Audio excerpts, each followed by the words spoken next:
Hola a todos, este es nuestro último video de la clase de biología molecular y se trata solo de regulación de la expresión genética en eucariontes para que tengan una idea de cuáles son las principales diferencias entre la regulación genética que ya hemos visto en procariontes y la regulación genética en eucariontes. Entonces, solo para recordar, esta diapositiva ya la habíamos visto antes y era para mostrarles cuáles son los procesos en los que es posible regular la expresión genética. Acuérdense que cuando estamos hablando de que un gen se está expresando, lo que queremos o de lo que estamos hablando es de que el producto funcional para el cual codifica ese gen está presente. Si es una proteína, tiene que ser la proteína funcional. Si es un RNA, tiene que ser un RNA funcional. Y entonces habíamos visto, de hecho vimos varios de estos, el proceso de transcripción, las modificaciones posttranscripcionales, que son particularmente importantes en eucariontes, la traducción, modificaciones posttraduccionales, y después el direccionamiento de proteínas al compartimento celular en el que funcionan. Acuérdense también que habíamos visto que el proceso en donde ocurre o donde está regulada más fuertemente la expresión genética ocurre a nivel de la transcripción, que es esta parte. O sea, tomar la información que está contenida en un gen, en DNA, y transcribirlo a una molécula de RNA. Y entonces, una de las cosas que tenemos que tener claras es que el control de la expresión genética en eucariontes es mucho más complejo, particularmente, y de hecho solo ahora me refiero a la parte de la transcripción, porque hay algunas cosas que hacen que la transcripción en eucariontes sea más complicada. En general, acuérdense, la transcripción es más complicada por la presencia de múltiples factores de transcripción y la necesidad de fosforilar la RNA polimerasa para que empiece a transcribir. Pero no tenemos que olvidar que algunos otros factores, como la presencia de la cromatina o la estructura del genoma dentro del núcleo, afectan la transcripción. Entonces, si estamos hablando de regulación de la expresión genética en eucariontes y nos estamos concentrando específicamente en transcripción, o sea, regulación de la transcripción, podemos ver que en eucariontes se puede regular en tres niveles. Primero, a nivel de las secuencias nucleotídicas que están presentes en la molécula de DNA, o sea, si hay algún sitio particular para un factor de transcripción, ya sea positivo o negativo, en la misma secuencia del DNA. Pero tenemos que considerar factores como la estructura de la cromatina. Acuérdense que para que el DNA pueda ser transcrito tiene que encontrarse en una forma no muy compacta, que la RNA polimerasa tenga acceso a esa molécula de DNA para poder transcribirla. Y finalmente, a nivel de cómo está acomodado el genoma dentro del núcleo, también es importante. Entonces, para que recuerden cuál es el nivel de complejidad de la transcripción en procariontes, les había puesto, y de hecho vimos la explicación de toda esta diapositiva, en donde una de las cosas que saltan a la vista es la presencia de múltiples factores de transcripción, que son factores de transcripción generales para transcribir genes eucariotes, y este solo es el caso para la RNA polimerasa 2. Aparte habíamos visto que se requería una modificación post-traduccional en la RNA polimerasa 2, que es esta fosforilación en el dominio carboxilo terminal de la enzima, la adición de múltiples factores de elongación que están aquí, y entre otras cosas. Sobre todo, cuando digo entre otras cosas, me refiero a factores específicos de transcripción. ¿Por qué menciono eso de los factores específicos de transcripción de algunas otras proteínas? Esta diapositiva solo les está mostrando el mismo proceso de transcripción, pero se alcanzan a ver un poquito más las proteínas que están involucradas y el único objetivo de la diapositiva es mostrarles que se requieren muchas más proteínas que en procariontes. Pero traje a colación eso de los factores específicos de transcripción, porque hasta ahorita nosotros conocemos los factores generales de transcripción y que ellos y la RNA polimerasa solita son capaces de iniciar la transcripción. Pero hay dos cosas allí que tenemos que tener claro. Eso, si estamos hablando de una transcripción in vitro, y por otro lado, si estamos hablando de una transcripción en ausencia de histonas. Por lo tanto, in vivo, o sea, en una célula viva, se requieren muchos factores adicionales para lograr la transcripción. Proteínas reguladoras de la unión ADN-A, el complejo mediador, que les voy a hablar un poquito más adelante, y algunas proteínas que les llaman remodeladoras de la cromatina. Estas son particularmente importantes por lo siguiente. Acuérdense que el DNA en eucariotes tiene una organización para compactarlo lo suficiente y que quepa dentro del núcleo. Y habíamos hablado de que la hebra del DNA se enreda alrededor de nucleosomas formando un collar de perlas. Esto formaba un selenoide o fibra de 30 nanómetros, luego eso formaba asas y las asas formaban al cromosoma como tal. La transcripción por lo general ocurre en esta etapa, cuando la fibra está o cuando estamos hablando de una fibra de 10 nanómetros o de collar de perlas, en donde los nucleosomas no están compactos, como en este caso. Esta fotografía es una fotografía o una micrografía de la fibra de 30 nanómetros. Y aquí, si observan la imagen que está abajo, el DNA no está disponible o accesible para los factores de transcripción que requieren unirse a ese sitio y empezar la transcripción. Mientras que cuando empezamos a desenrollar esta parte, como en este caso, o llegamos a la fibra de 10 nanómetros, y esto sí es accesible para ser transcrito. Acuérdense también que habíamos visto, de hecho, que si observábamos la cromatina, siempre vamos a encontrar que había zonas de heterocromatina y zonas de eucromatina, donde la heterocromatina era muy compacta y prácticamente la transcripción estaba detenida en esta región, mientras que la eucromatina, que son todas estas líneas que se ven allí, es DNA muy poco compacto que está accesible para ser transcrito. Sería una cosa parecida a esto. Fíjense cómo este selenoide está súper compacto, y si por ejemplo tuviéramos un promotor en esta región, simplemente no hay espacio para que se ensamblen los factores de transcripción. Aquí por ejemplo hay una RNA polimerasa, y fíjense cómo está unida o está adherida al DNA en un sitio que está más o menos, mucho menos compacto que en este caso o en este caso. Finalmente, hay que considerar también que, creo que les había mencionado esto cuando vimos la disposición o la organización de los genomas eucariotes, y les había dicho que cada cromosoma tiene una zona o un espacio relativo o relativamente fijo dentro del núcleo, y que los cromosomas estaban por lo general adheridos a el andamiaje nuclear, que sería esta parte, y que estaban unidos unos con otros y que casi siempre iban a encontrar un cromosoma en la misma posición relativa respecto a otro. Lo que creo que no les dije es que la transcripción por lo general ocurre en los espacios que están entre los cromosomas, que es una de las cosas a las que le llaman dominios cromosomales. Y entonces, en ese espacio hay zonas de transcripción activas. Y por ejemplo, aquí tenemos este que sería un cromosoma y este que sería un cromosoma. La mayor parte de la maquinaria de transcripción tendría que estar en la zona que está en medio de ellos dos. Y por ende, la zona que está en medio de ellos dos es la parte del cromosoma que está un poquito más flojo, que es más rico en eucromatina y que puede ser transcrita. Entonces, para seguir profundizando un poquito en la parte de cómo se regula la transcripción en eucariontes, hay que acordarnos de algunas cosas que ya vimos respecto al gen y las secuencias control, o que controlan la transcripción. Aparte de que la estructura de los genes eucariontes, la parte que es codificante o la parte que se va a transcribir, tiene también intrones que a fin de cuentas no son codificantes. Acuérdense que habíamos visto que en la estructura del gen estábamos solo poniendo aquí un promotor como si esa fuera la única secuencia que está controlando la expresión de este gen en particular. Pero nosotros vimos también que las secuencias que controlan la expresión de un gen son distintos dependiendo de qué organismo estemos hablando. Entonces habíamos visto que, por ejemplo, para bacteria, siempre el promotor estaba en el extremo 5' de donde empezaba el gen, y las secuencias reguladoras estaban muy cerca de allí. Aquí en este caso lo tengo arriba de donde está el promotor, pero acuérdense que en el caso de algunos operones, el operador está justo aquí arriba abajo, o casi encimándose con el promotor. Y luego cuando empezamos a pasar a estudiar cómo se comportan o cómo están constituidas las regiones de control en eucariontes, vimos que entre más complejo fuera el organismo eucarionte, más complejas eran las regiones regulatorias de un gen determinado. Entonces, en este caso, por ejemplo, aquí está el promotor otra vez. Este es el sitio de inicio de la transcripción. Y todas estas secuencias que están aquí están controlando de alguna u otra manera la expresión de este gen.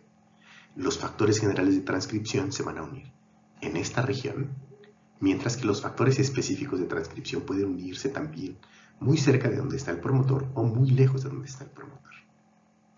En el caso de un humano, por ejemplo, los genes tienen muchísimas más secuencias para controlar la expresión de ese gen. Aquí está otra vez el promotor, este es el inicio de la transcripción.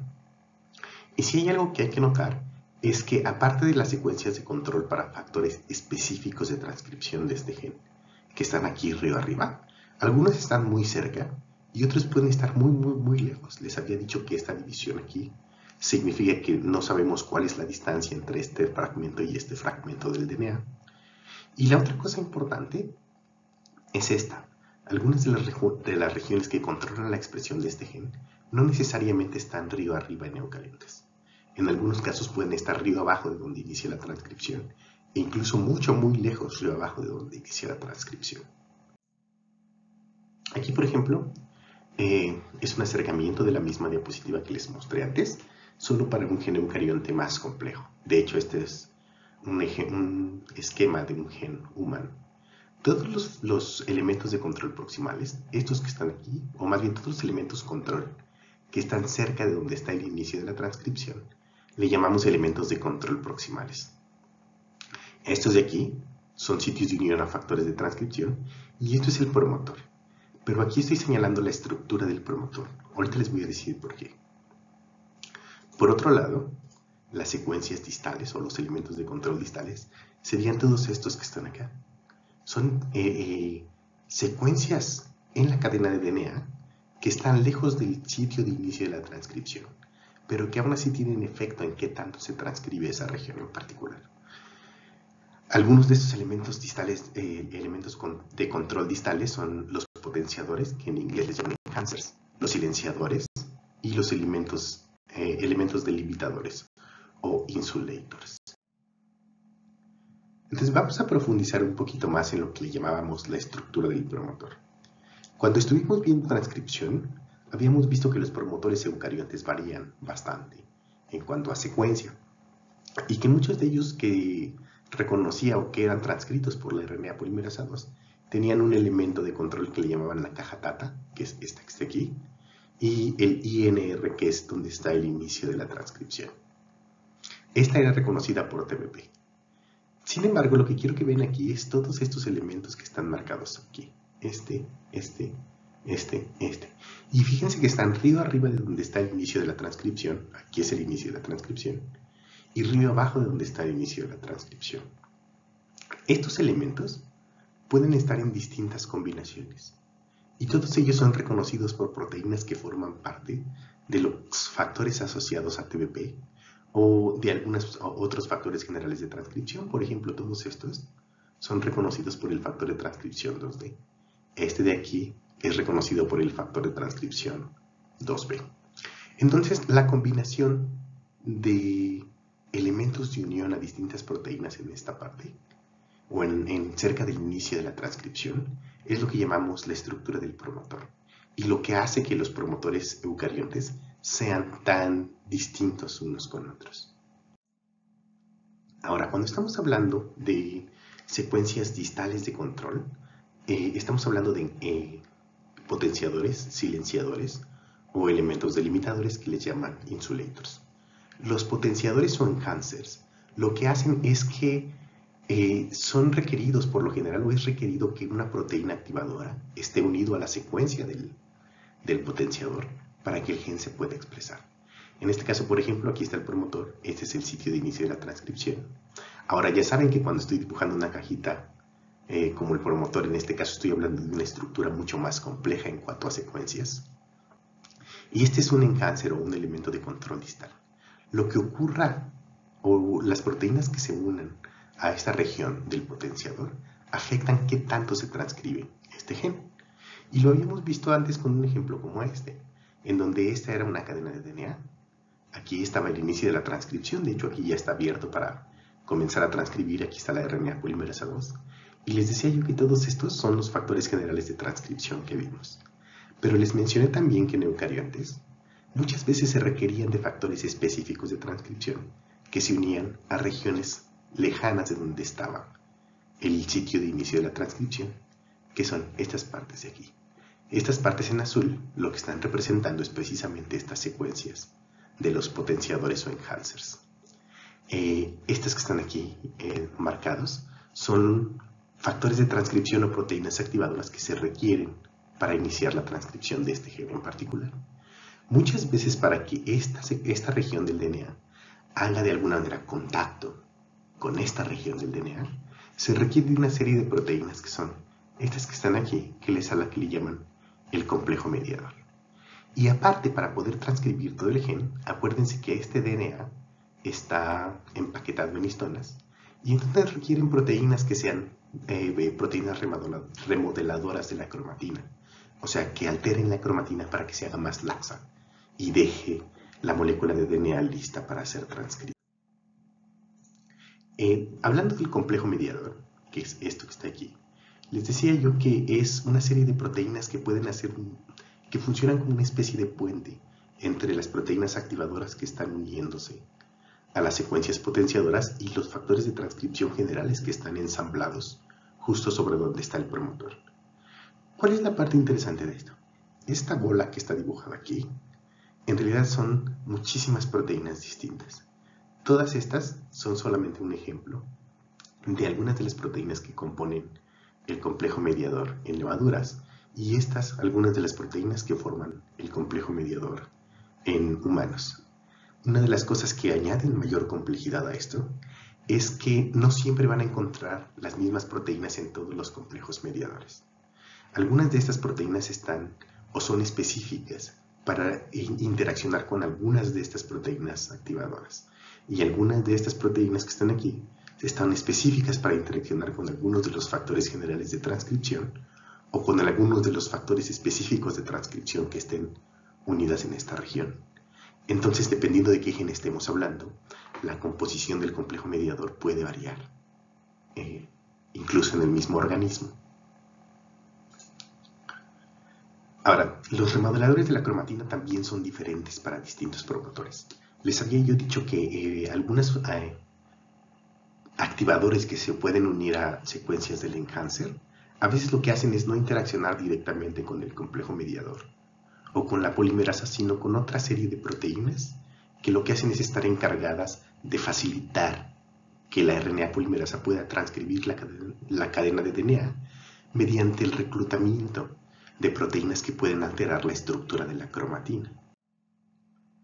Entonces, muchas veces lo que van a encontrar alrededor del sitio de inicio de la transcripción de un gen eucarionte es una cosa muy compleja. Por ejemplo, en este caso, todos estos que están aquí son todos estos y estos son factores generales de transcripción, los que ya vimos, el factor 2B, 2D, 2F, 2H, 2E, etcétera, etcétera. La RNA polimerasa con la parte de la proteína que necesita ser fosforilada. Pero, por ejemplo, este que está aquí, arriba de donde está el sitio de inicio de la transcripción, es un factor de transcripción específico para este gen en particular. Y todos estos que están aquí son factores de transcripción también específicos para activar este gen. Muchos de ellos están interaccionando por una serie de proteínas que forman el complejo mediador, que es este. Y muchas de estas proteínas, una cosa que tienen que tener bien claro, es que cuando me refiero a un elemento potenciador, me refiero a la secuencia del DNA. Algo parecido a cuando me estoy refiriendo al promotor, me refiero a la secuencia del promotor. Estos que están aquí marcados como bolitas o cuadritos, digamos, lo que están representando son proteínas distintas, que son factores de transcripción específicos para esta secuencia en particular. Y que interacciona con algunas proteínas en particular del complejo mediador. Algunas de estas pueden ser algunas proteínas activadoras que estén unidas al enhancer o al potenciador, o algunas de las proteínas que forman parte del complejo mediador. A veces ayudan a traer proteínas que forman parte del complejo o de los complejos de remodelación de la cromatina. Pero eso lo vamos a ver un poquito más adelante. Ahora, ¿qué tiene de interesante esto? Que en eucariontes abunda lo que llamamos el control combinatorio.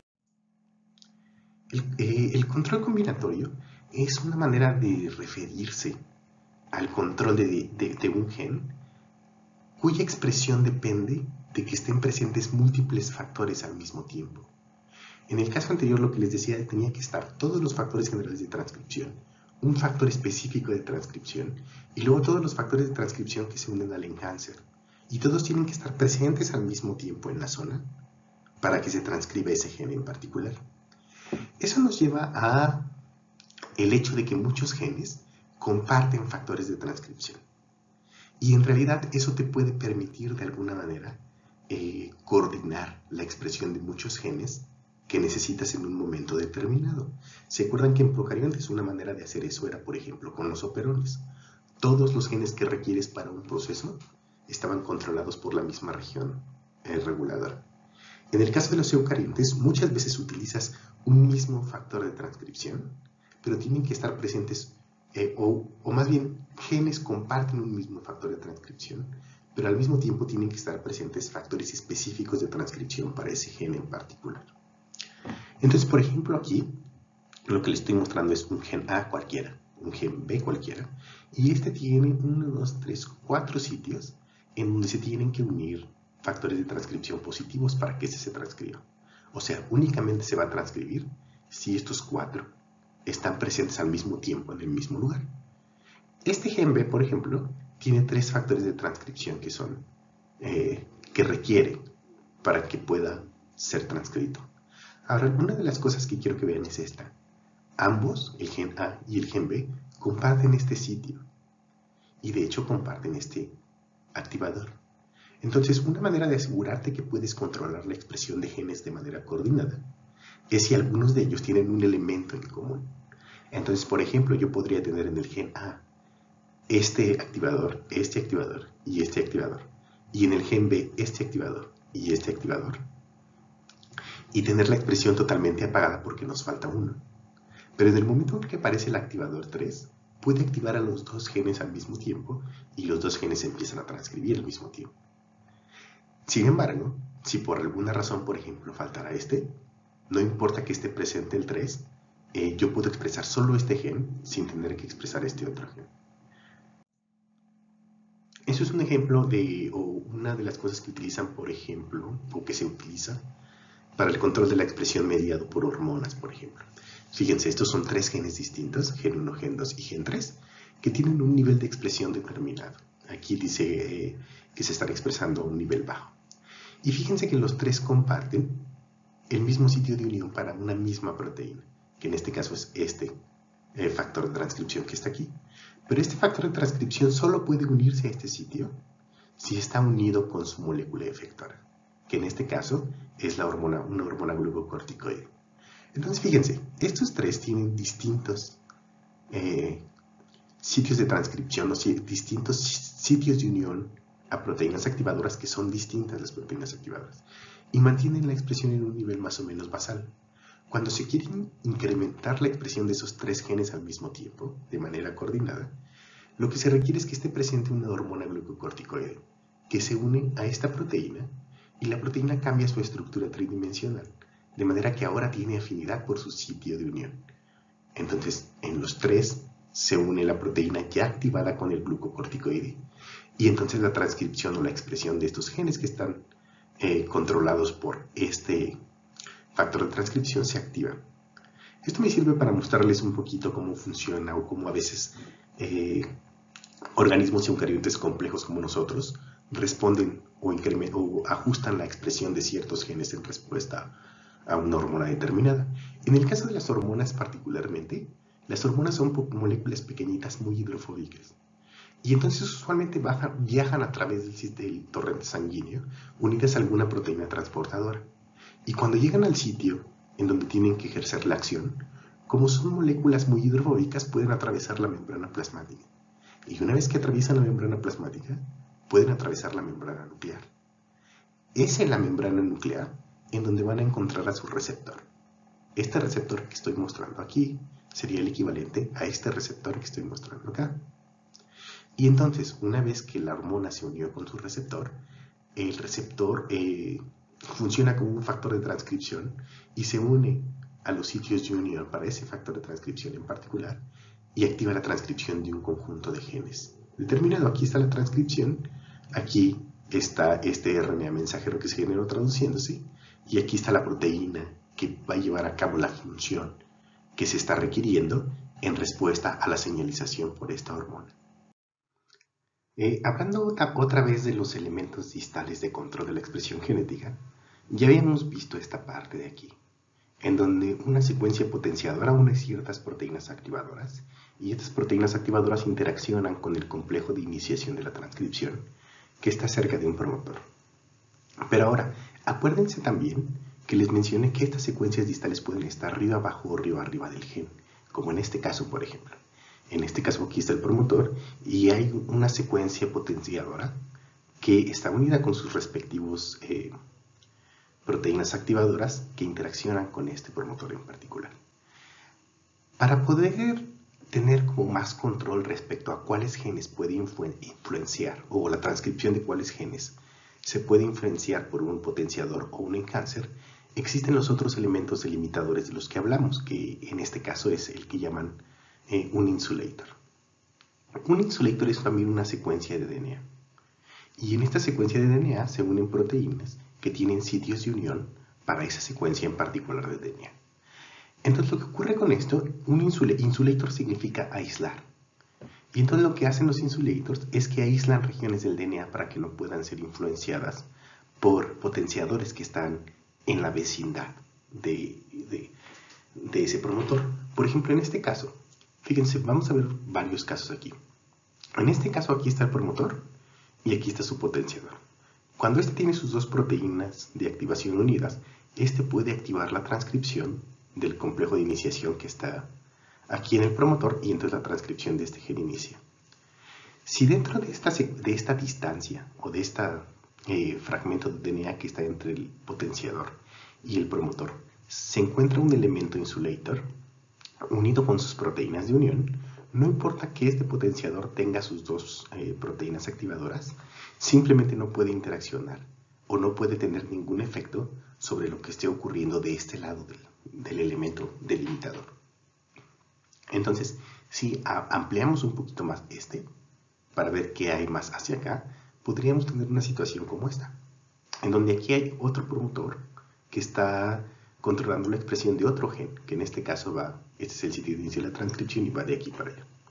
Si está aquí el insulator y aquí un enhancer, que es el potenciador, y tiene cerca dos promotores a los cuales están más o menos en el rango de acción de este activador, va a activar solo aquel que esté del mismo lado que él en el insulator. O sea, este enhancer puede actuar sobre este, pero no puede actuar sobre este, porque esta secuencia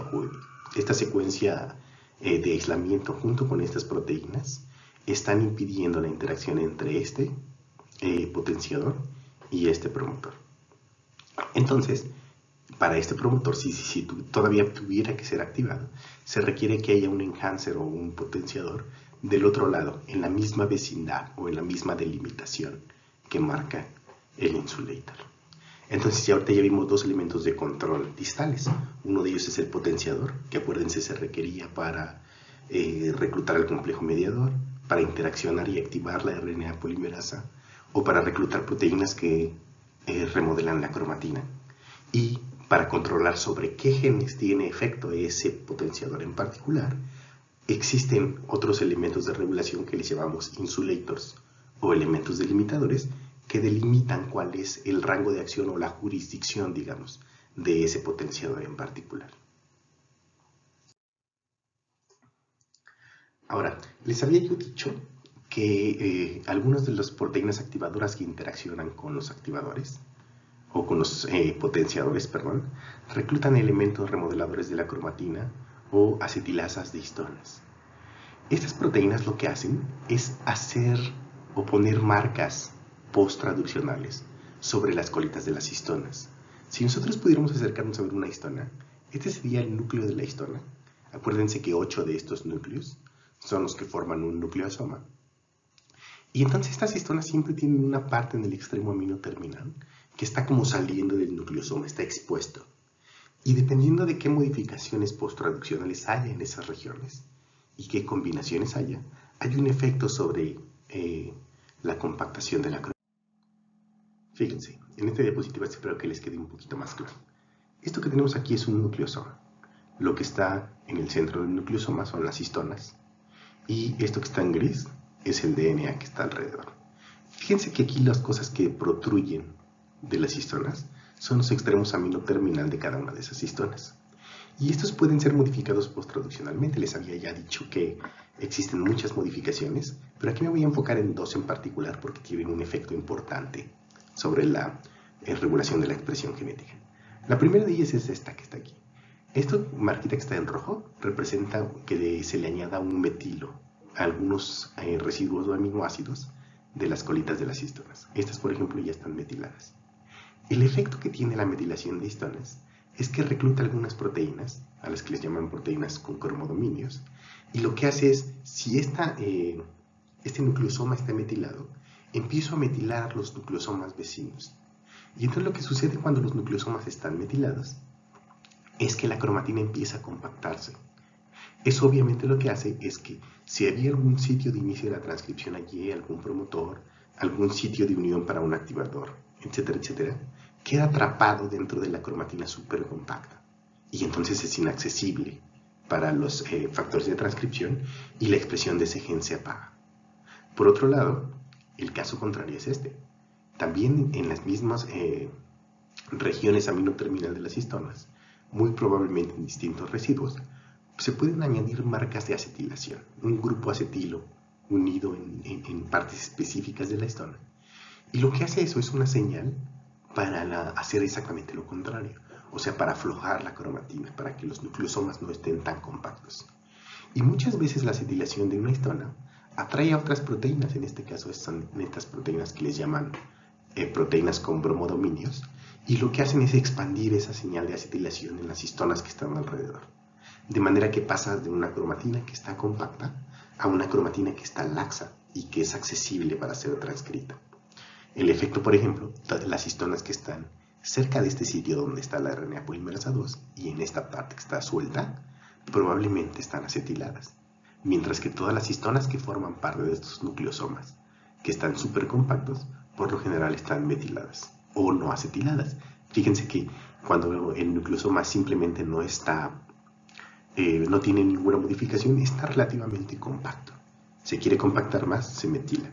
Se quiere descompactar, se acetila. Ahora, la coordinación de la expresión genética en organismos eucariontes tiene que estar coordinada. Ya vimos un ejemplo de eso con el extremo, el ejemplo de las hormonas esteroideas. Este que está aquí, en donde la hormona simplemente viaja a través del torrente sanguíneo, se libera en el sitio de acción, atraviesa hasta el núcleo, se une a su receptor y ahora ese receptor se une o funciona como una proteína activadora, se une al DNA y promueve la transcripción de ciertos genes. Este ejemplo es este ejemplo. Los ejemplos para regulación hormonal, en donde una célula endocrina que puede estar muy muy lejos de la célula en donde se requiere efectuar la acción, o la célula que va a cambiar su transcripción, libera la hormona al torrente sanguíneo y viaja sobre el torrente sanguíneo hasta llegar a la célula receptora, que en este caso sería esta. Sin embargo, hay muchas otras maneras de ir regulando en respuesta a hormonas o algunas moléculas pequeñas la expresión de ciertos genes. Algunos genes, por ejemplo, responden, como en este caso, a señales que podríamos decir eléctricas, o sea, un neurotransmisor que se genera en una hormona, en una célula nerviosa, libera un neurotransmisor que provoca un cambio en el potencial de membrana de otra célula nerviosa, y esto eventualmente puede promover un cambio en la expresión genética. Y algunos otros como estos, en donde algunas sustancias pueden ser liberadas por una célula en particular y las pocas moléculas que alcanzan a llegar hasta la célula que va a recibir el efecto desencadenan una reacción. Hay muchos de estos tipos o muchos ejemplos que se pueden dar de regulación de este tipo, en el que una célula responde coordinadamente con la expresión de muchísimos genes en respuesta a una señal pequeña que se está sensando en el medio. Unas de esas o de las más conocidas son las que tienen, o son proteínas que tienen un receptor que llaman de tirosinquinasa. Una proteína que tiene un receptor de tirosinquinasa lo que hace es que fosforila tirosinas que forman parte de la proteína y eso desencadena una señal de que se puede ir amplificando una cascada de señales que desemboca en que se active la transcripción de una multitud de genes. Algunos de los receptores que tienen, que son del tipo de la proteincinasa, son estos que están aquí. Esta parte sería la membrana plasmática de una célula eucariote, y este es el dominio de tirosinquinasa, donde se encuentra la tirosina que usualmente se fosforila. Esta parte de aquí es el receptor. Fíjense cómo la parte de adentro son más o menos conservadas, porque tienen cierta similitud de esas proteínas porque funcionan muy parecido. Lo que tienen de diferente es en respuesta a que se activen. Por lo tanto, la parte que está fuera de la célula, que sería esta, por lo general es muy distinta. Cada una de ellas tiene que tener una región en particular o unas regiones en un conjunto de aminoácidos que reconozcan una molécula en particular. Estos receptores, por ejemplo, este de aquí es el receptor de la insulina, que es un receptor de tipo tirosinquinasa. Estos, por ejemplo, son factores de crecimiento. Este es receptor del factor de crecimiento derivado de plaquetas, del factor de crecimiento epidermal, del factor de crecimiento fibroblástico, etcétera, etcétera, etcétera. Y a lo que me refiero con que desencadenan unas señales, que muchas veces algunos de ellos reciben la señal, esta enzima 1, que está marcada aquí como enzima 1, equivaldría a alguno de estos receptores que están sobre la membrana. Y una vez que se activa él, empieza a desencadenar señales hacia una serie de enzimas que están río abajo de la cascada de transducción de señales.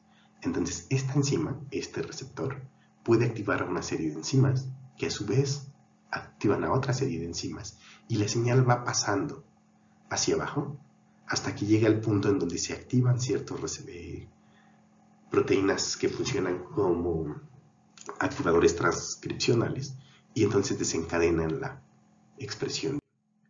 Este, por ejemplo, es un ejemplo muy simple, en el que, por ejemplo, este receptor de proteinquinasa es un receptor para una citosina en particular.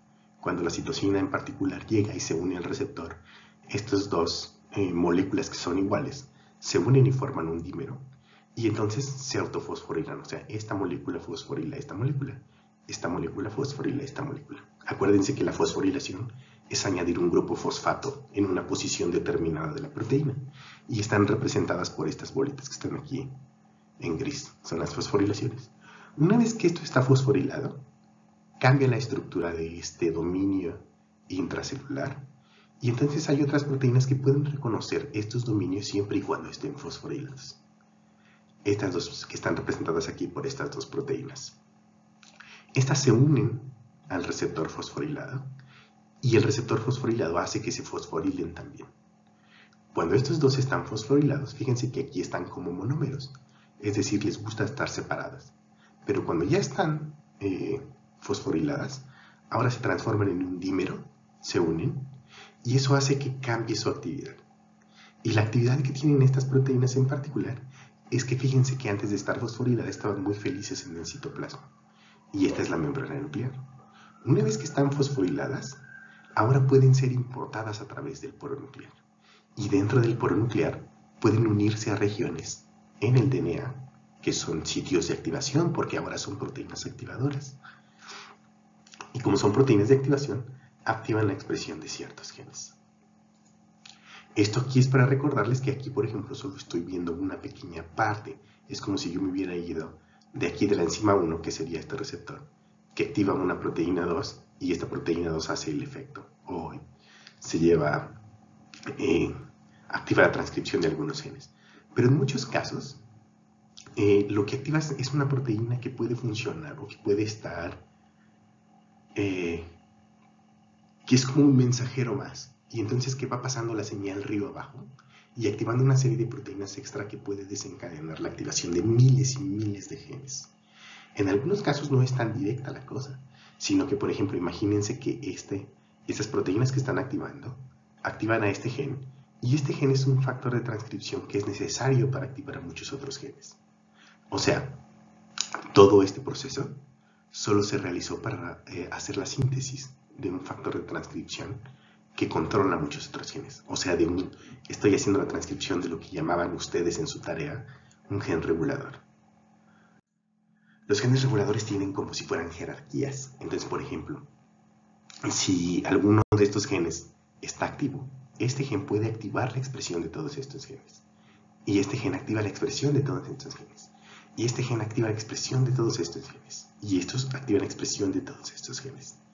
Estos, por ejemplo, o sea, el punto es, si yo hubiera activado este gen, probablemente el efecto que vea es el efecto o el resultado que vea es resultado de la expresión de una multitud de genes que están hasta este nivel de control de la expresión genética. Estos, por ejemplo, que están aquí, que están no tan arriba en la cadena de mando, digamos, el control de la expresión genética, son los genes homeóticos y los descubrieron en Drosophila. Y son, por ejemplo, los que controlan que ocurra la diferenciación celular para formar cada una de las partes del cuerpo de Drosophila. Esos genes están súper conservados. De hecho, esa es la diapositiva que está aquí. Estos son los genes homeóticos de Drosophila. Y, por ejemplo, estos que están aquí son los genes homeóticos que están presentes en los humanos. Y fíjense que están coloreados de una manera tal que pueden identificar en cuál parte de un organismo se expresan esos genes en particular. Por ejemplo, este gen homeótico que está allí se expresa solamente en la parte del abdomen posterior de la mosquita. Y cada uno de los colores corresponde más o menos a una zona del cuerpo de la mosca que se va a desarrollar. Fíjense también que se puede seguir el mismo mapa y hacer una cosa particular o una cosa similar en un embrión humano. Ahora, la parte importante aquí es que, por ejemplo, aquí cuando tenemos una larva, de repente en algunas partes de la larva empiezan a expresarse diferentes factores de transcripción, que son esos mismos genes homeóticos. Estos, que están marcados en rojo, determina cada uno de ellos la expresión de un factor de transcripción en particular. Y una vez que ese se activa, ese es un gen regulador. O sea, más bien ese gen codifica para una proteína reguladora. Y esa proteína reguladora activa miles de genes que son los que hacen que de esta estructura que es más o menos simétrica y más o menos las células son muy parecidas entre sí, están expresando prácticamente los mismos genes entre sí, de repente empiezan a diferenciarse y esto se transforma en esto. La expresión de los genes homeóticos en la región correcta del cuerpo es indispensable para que la mosca pueda desarrollarse de la manera correcta. Entonces, por ejemplo, vean por ejemplo cuál es el efecto de expresar un gen homeótico en algún lugar o alguna parte del organismo que no tendría que estar expresando ese factor de transcripción en particular. Fíjense aquí tenemos una larva de una mosca que tiene dos conjuntos de células más o menos diferenciadas. Estas que están en rojo tienen que expresar un gen que se llama el gen eye, como de ojo, suena en inglés. Y entonces cuando ese gen se expresa empieza a activar la expresión de una multitud de genes que desembocan en que estas células que están aquí, que en este momento de la vida de la larva son totalmente indistinguibles, de repente se diferencien y pasan a formar una estructura que forma el ojo. Estas, por el contrario, están expresando un factor de transcripción o un gen homeótico distinto. Y el resultado de la expresión de ese gen homeótico distinto es que estas células se diferencian y construyen la patita de la mosca. Lo que es interesante aquí, o lo que nos permite ver que hay unos genes que tienen como una jerarquía superior y que controlan a muchos otros genes, es que si yo lograra hacer que solamente el gen I que se está expresando en esta región se exprese ahora en esta región, como en este caso, o sea, transferir algunas de las células que están expresando ese gen aquí, yo puedo hacer, o más bien el científico puede hacer, que se forme una estructura muy similar a la que forman los ojos en alguna de las patas de las moscas. Esta de hecho es una fotografía de cómo se ve ese ojito en la pata de las moscas.